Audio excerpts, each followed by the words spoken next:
Welcome to Mexico City, one of the 10 largest cities in the world with over 20 million people calling it home. A place where ancient history meets cutting-edge modernity, and every corner holds a story waiting to be told. From ancient ruins to world-class museums, the spicy aroma of street vendors to fine dining and experiences, Mexico City is a place that never stops surprising you. We are spending the next 72 hours in this amazing city to see what all it has to offer. We will explore the city by visiting some of its most iconic neighborhoods, visiting its renowned museums, and indulging in some of the best food you can imagine. So, whether you're a history buff, a foodie, or just someone looking for an adventure, Mexico City has something for you. So come along with us as we show you what all Mexico City has to offer.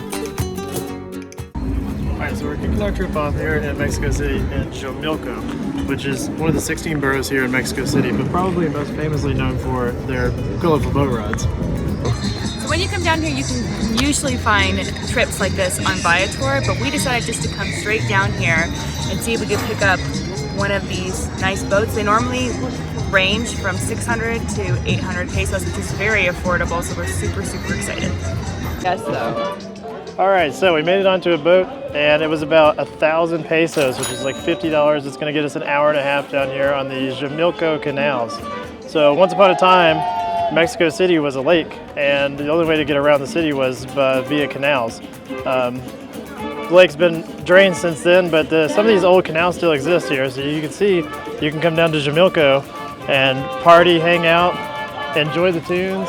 There's vendors all over the place. We grabbed a couple drinks for ourselves. Ew. And they have like different things, like this guy's selling flowers. We've had a couple of people try to offer us mariachi. Had some people offer us some food. There's all kinds of things. And now we're kind of getting into the thick of it where we can party with the best of them.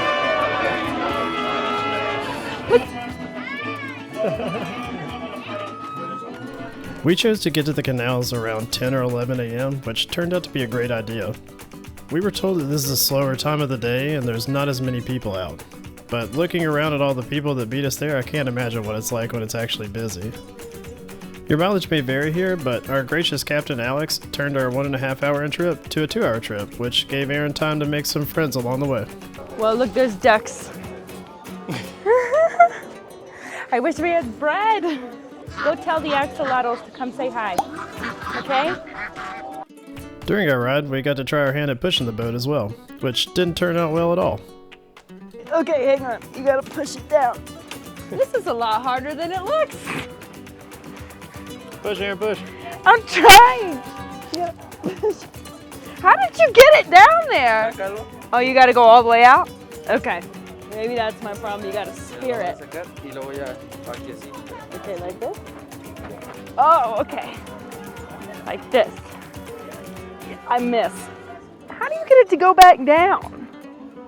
This is a lot harder than it looks. So now that we told you a little bit about coming down here to Xochimilco and watch us float around and Aaron and myself fail trying to push the boat, it's a lot harder than you think it is. We're going to enjoy our boat ride or the rest of what we have with a couple of cervezas, and we will catch up with you in a little bit, and Aaron's going to tell us a little bit about transportation around the city. See you in a minute. If you're looking to get around in Mexico City, one of the easiest ways to get around is definitely just to use an Uber, but that is not the most fun way to get around. What you can do is go and get one of these Metro cards right here. You can get them at any bus station or rail station, and you can use them to use the train, use the rail, or they have gondolas that you can use. Yes, you heard Aaron right. We are on currently the Guinness World Records, certified Guinness World Records, longest public transport, cable public transport in the world. At about 6.5 miles, we're in the cable bus in Mexico City, line number 2, which is the longest. As you can see, we just go all over the city out here. This is so much fun. There's 4 lines here, but 2 is the biggest one. There's art on all the rooftops.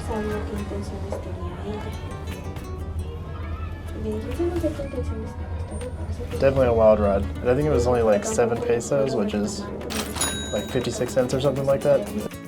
So, after public transiting our way back, we wanted to tell you a little bit about the neighborhood we were staying in, Roma Norte. When we were researching where to stay, Roma Norte was the one that was recommended the most. And let me tell you, it didn't disappoint. This centrally located neighborhood in Mexico City is known for its bohemian charm, Art Deco architecture, and lush parks. Oh, and not to mention the lively nightlife, art galleries, and delicious food. If you're visiting Mexico City, we would highly recommend that you look into this neighborhood. But now that we're back in Roma Norte, let's take you to a little restaurant that you might not know was there unless you were looking for it. Alright, we're here at the Taqueria El Califa de Leon, which is a Michelin star taco stand. I don't know, you can see here that they just make them here. They have 4 choices: steak, rib, filet, and chop. And then you just order, pay cash, and then they pop it up. Alright, so we got the goods. It was 123 pesos, which is about like $6.15. I got 1 steak, 1 flank, I got a salsa verde, and then a red sauce. Not sure what it is, but we'll dive in here in a second.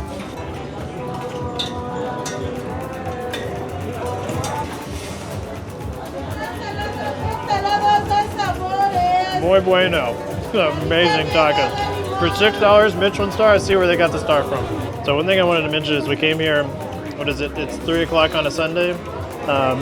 We were in, ordered, took about 6-7 minutes to get our tacos. So I don't know if it's different sometimes, because I noticed a lot on Google it would say it was like an hour wait or 45 minutes, but we were in and out 6 minutes. I'm enjoying my tacos. Definitely worth the $5 Uber ride to come here.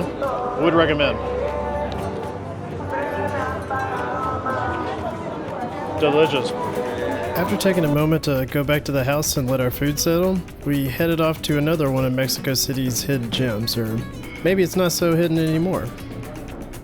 Alright, so we're down here in the cellar of, I'm not sure what this is, but we're at a place that I didn't know was a bucket list item until we got down here. We're at the Handsake bar, which is the #1 bar in the world. It's one of the things that we just happened to be lucky whenever this place got nominated and awarded the #1 bar in the world. So let's go inside and let's check it out. So when you come to visit Handsake, you will need a reservation, and it'll get you into 1 or 2 spots in the same hotel, I guess. We were given the downstairs one, which is not the main one, but I don't think it really matters.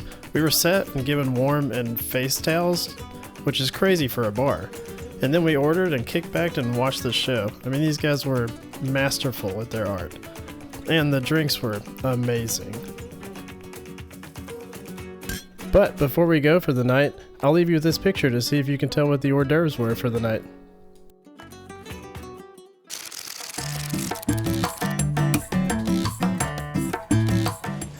Good morning from Parque de Chapultepec. After a little bit of a wild night last night, we are here to go to the Castle Chapultepec, which I guess is a good segue to tell you a little bit about, I don't know if it was a mistake I made last night, but whenever we got our drinks, we were given like a cup of what I thought was nuts, and I don't know, it tasted roasted, and I ate the whole thing while I was drinking our drinks last night. Didn't think twice about it, and then as we paid the bill last night, I looked over at our neighbors, and they had taken one of the nuts, or what I thought was nuts, out and laid it on the table to take a picture of it. And it was a grasshopper. I ate an entire bowl of grasshoppers last night, which is fitting because we are at Chapultepec Castle, which is Grasshopper Hill. So I guess it's fitting that I ate a whole bunch of grasshoppers and now I'm in their palace basically. So we're gonna show you around the palace, and then we're gonna make our way to the Anthropological Museum. Then we will see what else we can get into today. So stay tuned. So let's go walk around this castle. So it was built in the late 18th century. From being a residence of Mexican emperors to functioning as a presidential residence, it's one of the few royal castles that's left in the Americas. Inside, you'll find beautifully preserved rooms, but the real showstopper is outside, where you get 360-degree views of the largest urban park in Latin America and the sprawling skyline of Mexico City. Oh, and don't let me forget to tell you about the most beautiful room I've ever been in before in my entire life. I mean, look at this. And lastly, that's the cricket that Will consumed about 40 of last night. All right, so we just got done with the Chapultepec castle, and again, that means Grasshopper Hill. So after I ate them last night, I infiltrated their palace. It was really pretty though. A lot of history there. Some of the things that we're going to show you in the video is definitely going to be the pretty Instagram stuff, but we wanted to leave a lot of the history out so you can go and find out for yourself. Tons of history in there, tons of artifacts. It was actually really interesting to walk around and read. It took us about 2 hours to walk through the whole thing, and now we're exploring the park here while we wait our time frame for the Anthropology Museum. Any thoughts, Aaron? No, the museum was beautiful. I really like that tile floor. It overlooked the entire city, which was really pretty to see too. Yeah. It was pretty. All right, but next up, the National Museum of Anthropology. As we made our way through the park and to the Anthropology Museum, we were greeted with an awesome surprise just outside. Traditionally, this is known as the Danza de los Voladores, or the Dance of the Pole Flyers. The 4 voladores represent the 4 cardinal directions, and they rotate 13 times around the pole, representing 52 weeks of the year. Next, we saw the best waterfall at the Anthropology Museum. We then made our way into the museum. From Aztec to Mayan, the museum offers a comprehensive look into the country's indigenous cultures, with some great pieces to look at and even some outdoor exhibits. We also even got to learn a little bit about Teotihuacan, if you know what that is.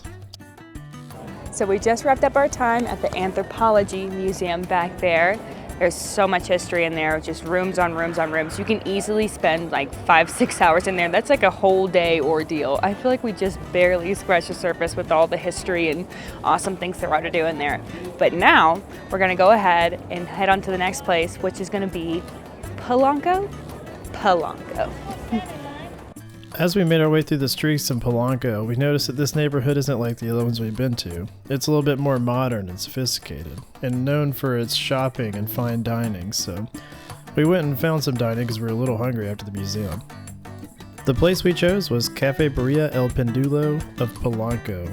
There are a few of these located around Mexico City, but when in Polanco, this is a pretty unique restaurant. It's mainly a bookstore with 2 floors full of books, but also has a combined restaurant and bar.